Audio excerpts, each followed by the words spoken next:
Wait, bago ka bumili ng property, tanong ko muna, home ba ang hanap mo o income? Dahil dito pa lang, malalaman na natin kung tama ba ang tinitingnan mo.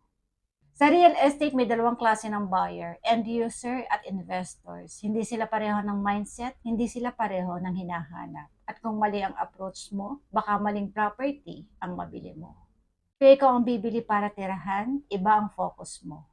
Gusto mo ng comfort, safety, accessibility, malapit sa work, school, hospitals, kasi ang binibili mo dito, hindi lang property, lifestyle mo, future ng family mo. In fact, ang end user buyer usually priority, livability, comfort at long-term stay kaysa pure profit.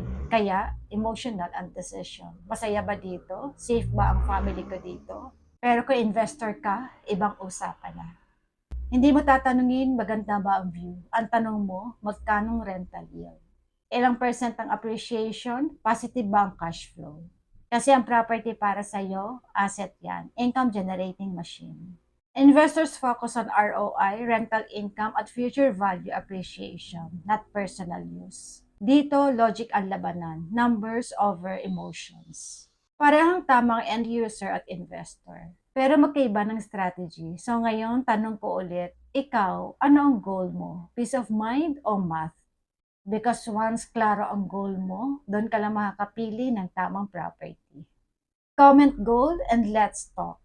Panatag ang may gabay. Follow for more.